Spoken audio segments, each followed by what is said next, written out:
Assalamualaikum warahmatullahi wabarakatuh. Bismillahirrahmanirrahim. Alhamdulillahirrabbilalamin. Allahumma sholli ala Sayyidina Muhammad wa ala ali Sayyidina Muhammad. Tentang keajaiban basmalah, Imam Al-Munawi dalam kitab Al-Kabir ala Sarhi Al-Jami' Shahir mengetengahkan riwayat ketika basmalah diturunkan, gunung-gunung berguncang. Lalu malaikat Zabaniyah berkata, barang siapa yang baca basmalah, ia tidak akan dimasukkan ke dalam neraka, sebab jumlah huruf basmalah ada 19, sama dengan jumlah malaikat yang diberi tugas menjaga neraka. Barang siapa memperbanyak membaca basmalah, ia akan memperoleh kewibawaan yang besar. Sebab basmalah adalah kalimat yang digunakan Allah Subhanahu wa Ta'ala untuk menegakkan kerajaan Sulaiman alaihissalam. Barang siapa menulis kalimat basmalah sebanyak 600 kali, kemudian tulisan itu di bawah, ia akan mendapatkan kewibawaan besar di hati para makhluk. Imam Atta mengetahui sebuah riwayat dari sahabat Jabir bin Abdullah. Ia telah berkata, ketika basmalah diturunkan,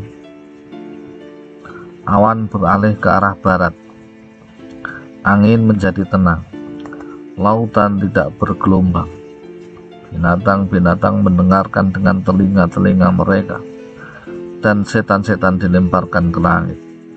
Lalu Allah Subhanahu wa Ta'ala bersumpah dengan kemuliaannya bahwa tidak sekali-kali disebut namanya atas suatu penyakit kecuali dia akan menyembuhkannya, dan barang siapa membaca basmalah, ia akan dimasukkan ke dalam surga.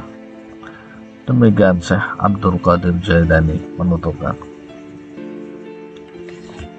Rasulullah SAW telah menegaskan bahwa setiap amal kebajikan yang tidak didahului dengan baca basmalah, ia tidak akan sempurna.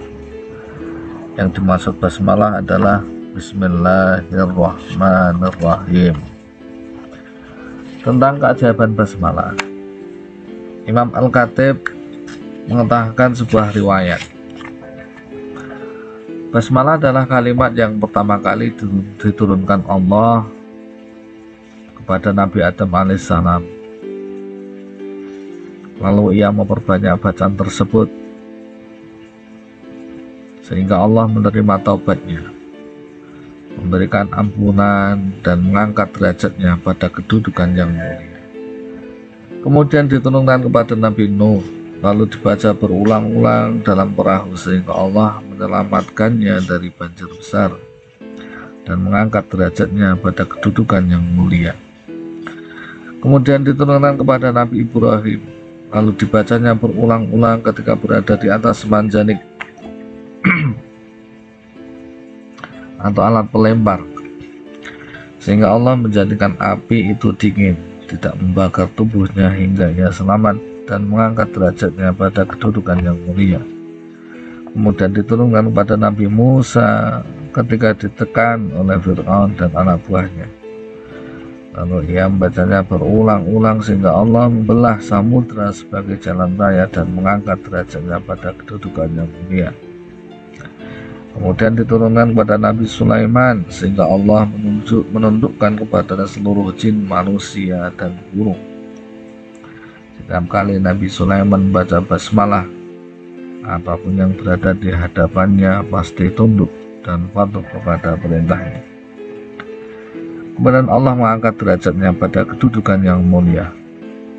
Lalu diturunkan kepada Nabi Isa bin Maryam hingga atas izin Allah ia dapat menyembuhkan berbagai penyakit serta menghidupkan orang mati. Kemudian Allah mengangkat derajatnya pada kedudukan yang mulia. Lalu diturunkan kepada Nabi kita Muhammad sallallahu alaihi wasallam hingga menjadi kunci pembuka bagi setiap permasalahan besar yang dihadapi. Bahkan Allah berjanji, tiada seorang mukmin pun yang membaca basmalah kecuali akan mendapatkan barokah. Juga tiada seorang pun dari umat Nabi Muhammad SAW yang baca basmalah kemudian memohon sesuatu kepada Allah kecuali permohonan beliau pasti dikabulkan. Di dalam keterangan yang telah disampaikan oleh Kiai Ahmad Mujab dalam bukunya menyampaikan, barang siapa membaca basmalah 12.000 kali, yang setiap mendapat 1.000 kali diikuti dengan bacaan sholawat Nabi dan memohon kepada Allah apa yang menjadi hajat kebutuhannya. Demikian seterusnya sampai selesai 12.000 kali, maka atas izin Allah hajatnya akan dicukupi. Barang siapa membaca basmalah sebanyak 786 kali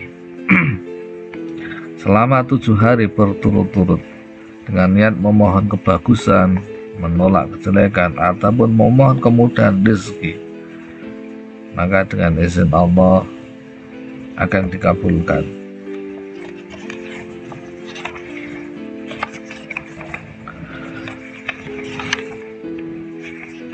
Kemudian disebutkan, barang siapa membaca basmalah 21 kali ketika hendak tidur,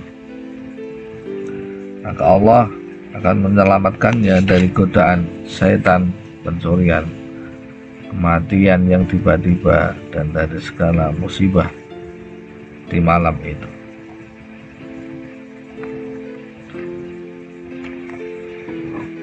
Barang siapa membaca basmalah 100 kali selama 3 hari berturut-turut dengan niat mengobati orang yang sedang sakit, maka atas izin Allah ia akan disembuhkan dari sakitnya. Barang siapa membaca basmalah 786 kali sambil menyiapkan segelas air, lalu setelah selesai air itu ditiup dan diminumkan kepada anak atau siapapun yang kurang cerdas, diminumkan pada saat terbit matahari selama 7 hari, maka dengan izin Allah ia akan menjadi anak yang cerdas dan kuat ingatan. Demikian keajaiban basmalah, keutamaan, dan cara mengamalkan bacaan bismillah, dan masih banyak lagi faidah-faidah yang bisa kita peroleh yang telah disampaikan oleh para ulama tentang keistimewaan bacaan Bismillahirrahmanirrahim. Semoga kita mendapatkan barokahnya, manfaatnya, dan semua hajat yang kita sampaikan kepada Allah melalui awalan Bismillahirrahmanirrahim dikabulkan Allah Subhanahu wa ta'ala. Semoga bermanfaat. Assalamualaikum warahmatullahi wabarakatuh.